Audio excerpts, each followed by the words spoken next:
يا جماعة، مفيش أحلى من كده بصراحة. إن أنت تقعد كده قدام المباراة الأهلي وأنت قاعد كده بتتفرج، ولا تقول لي شاي ولا قهوة، قاعد كده هو علم الأهلي ومتدفي، ولا شاي ولا قهوة ولا سحلب حتى. ومفيش أحلى من كده، تقعد وتستمتع بس. مزاج مزاج، بابا الشغلانة يا جماعة، بابا الشغلانة. بص على اللوحة، الأهلي نفسه مفتوحة. بص على اللوحة، الأهلي نفسه مفتوحة.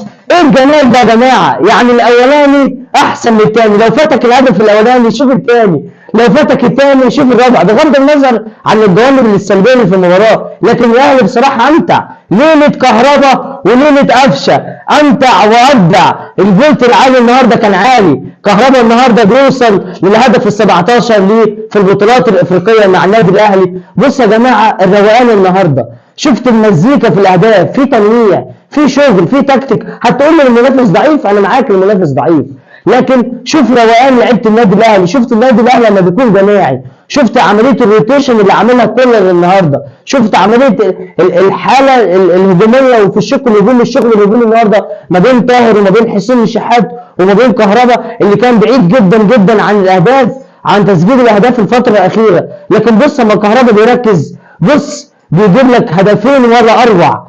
يعني بصراحه دبل كيك وجوه 18 وتحركات النهارده، حتى في حاله الربط ما بينه وما بين الاطراف وما بينه وما بين عمق الملعب مع مروان عطيه ومع قفشه من تحت.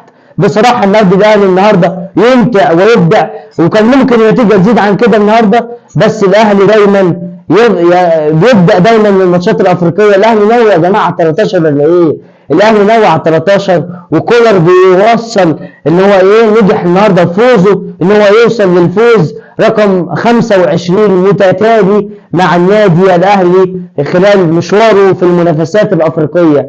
ارقام قياسيه بنجاحها الثعلب السويسري مارسيل كولر مع النادي الاهلي. الشوط الاول مباراه كان يعني يعتبر من طرف واحد، الا بس الهفوه والخطا اللي جه في ودخل في عمق الملعب. النهارده فرقه استاد ابيجان ما ظهروش غير في يعتبر خطورتهم كلها في الكرات الثابته يا جماعه، زي ما شفنا في الهدف الاولاني اللي احرزه لاعب استاد ابيجان، اللاعب اللي احرزه الهدف الاولاني اللاعب كوسوم كوني.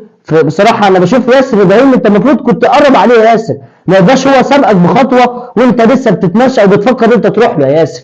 لازم انت تكون قريب منه اكتر من كده كمان. وزي ما شفنا في الهدف الثاني اللي احرزوه برده هدف روجيل اسالي، في برده رغم الاعداد الكبيره وتمركز لعيبه النادي الاهلي في منطقه الجزاء، لكن ما فيش رقابه جيده ولا من رامي ربيعه ولا من ياسر ابراهيم ولا حتى من كوكا ومروان عطيه اما بيضموا لعمق الملعب ويعملوا زون وينزلوا تحت مع مدافعين النادي الاهلي في حاله فقدان الكوره. لكن النادي الاهلي النهارده يمتع ويبدع، وكان ممكن النتيجه، انا كان نفسي النتيجه تزيد عن 6 بصراحه النهارده، رغم الفرص الضائعه النهارده، فرص ضائعه من حسين ومش عارف ايه حكايته مع التسلل النهارده. انا بشوف يا جماعه يعني ما زال رغم البطوله افريقيا دي الاقوى في القاره الافريقيه، ان ما فيش، ازاي ما فيش فار في دوري المجموعات يا جماعه؟ يعني انا مستغرب في بطوله زي كده بحجم البطوله دي وبحجم العوائد الماديه اللي فيها ان ما فيهاش فار. ايه ده؟ انتوا هتهرجوا يا جماعه؟ يعني انا مش عارف، حاجه غريبه جدا من الاتحاد الافريقي، من بطوله كبيره زي كده ما فيهاش فار في دور المجموعات. ليه اشمعنى الفار بيبدا من الادوار الاقصائيه؟ ليه ما تبدا بيه من دور المجموعات يعني؟ النهارده في كميه تسلل كبيره جدا ظلم على لعيبه النادي الاهلي، سواء فرصه لحسين الشحات، فرصه لقفشه، ولا انطلاقات كهربا. لا بصراحه يعني انا بشوف لازم يا جماعه نشوف حل الموضوع ده، حاجه غريبه جدا بصراحه. لكن النادي الاهلي النهارده يمتع ويبدع خلال المباراه، رغم اللي فيه نقاط سلبيه لازم نقف عندها برضه. مش معنى النادي الاهلي كسب بنتيجه كبيره، لكن برضه لازم النقاط السلبيه اللي ظهرت النهارده لا، لازم يكون في وقفه. انت لو بتلعب قدام سكواد تقيل، مع احترامي طبعا لاستاد ابيجان الاوفواري، انت لو بتلعب قدام الترجي ولا قدام صن داونز هتشيل. النهارده في مساحات كبيره، طبعا في مساحات كبيره وفي اخطاء كبيره في العمق، لازم كولر يعالجها قبل فوات الاوان. ان شاء الله باذن الله نتمنى التوفيق لجميع الفرق. وبالمناسبه نهني طبعا بيراميدز النهارده فوزه بخماسيه على سجرادا الانجولي. برضو بيراميدز النهارده بيقدم اداء ولا اروع، تالق طبعا ابراهيم عادل ورمضان صبحي النهارده، وقادوا بيراميدز للفوز الاول في دوري المجموعات لدوري ابطال افريقيا. برضو نتمنى التوفيق للانديه المصريه، كذلك نتمنى التوفيق للزمالك غدا وللمصري البورسعيدي ايضا.